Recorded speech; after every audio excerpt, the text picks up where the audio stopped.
আমি এখনও খবর বাসায় কথা বলি নাই, তাই আমার চ্যানেলে এখন আমি খবর বাসা দিতে পারি না। তো আমি মা হারানো ব্যথা এমনি শোকাহত। মা হারানো ব্যথা সইতেই আমার কষ্ট হচ্ছে। মা হারানো আগুন নিবানো পানি আল্লাহ মনে হয় তৈরি করে নাই। তো বিশেষ করে আমি খবর বাসায় কথা বলি নাই, তাই পোস্ট প্রচার এই দিক দিয়ে দিতে পারি না। আর আপনারা জানেন আমি মুসলিম, আমার জন্ম মুসলিম ঘরে, আমার পরিচয় ইসলাম। তো আমার মায়ের চিকা আগে আমার পোস্ট প্রচার না। আমার মা চেয়ে দামি আর কিছু হতে পারে না। প্লিজ আমাকে এমন কিছু কথা বলবেন না। দ্বিতীয় কথা হলো, দেশে কি হবে না হবে এটা আইন দেখবে, এটা আইনের কাজ। আমাদের দেশে ক্লান্তি লগ্ন যা তৈরি হয়ে রয়েছে তা এটা আইনের কাজ, আমার কাজ নয়।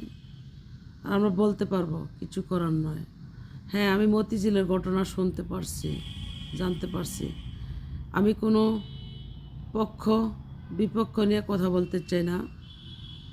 আপনারা আমাকে কাজ করার সুযোগ দেন, আমার চ্যানেলটা হাইলাইট হোক, তারপরে না হয় আমি দেখবেন আমি কথা বলবো না সেটা আমি বিচার করব। আমি বিচার করে কথা বলবো। আর তাছাড়াও আমি এখনও খবর বাসায় কথা বলি নাই, তাই আমি এ বিষয়ে কিছু বলতে চাই না। কারণ আমি সবচেয়ে শ্রদ্ধা করে আইনকে, বিশ্বাস করে আইনকে। যেহেতু আইন আছে দেশের মধ্যে, আইন থাকতে যদিও অঘটন ঘটে এটা দর্শক বিচার করবে, দেশের জনতা বিচার করবে। এই নিয়ে আমি কথা বলতে চাই না। আর বিশেষ করে আমার মা হারানো ব্যথায় আমি এমনি অস্থির। 40 দিন আমি কোনো মন মজায়া দর্শক মন মজায়া কথাবার্তা বলতে পারবো না। কারণ আমার মায়ের সুখ আমার পালন করতে হবে, কারণ আমার মায়ের মেয়ে আমি একজন। আল্লাহ রাসূলের কাজে আমার আগে করতে হবে, যেন আমার মায়ের কবরের আযাব মুক্ত হয়। আমার জন্য আমার মায়ের কবরে আযাব হোক সেটা আমি চাই না।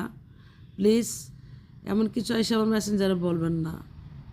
জানি আপনারা সকলেই কষ্টে আছেন দেশের মধ্যে, তবে আমার কথা বলার সময় এখনও হয় নাই।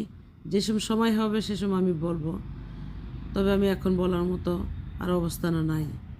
আমি কণ্ঠস্বর দিয়ে আনতে পারি না যে আমার এতটাই কষ্ট হচ্ছে। বুঝতে চেষ্টা করবেন প্লিজ।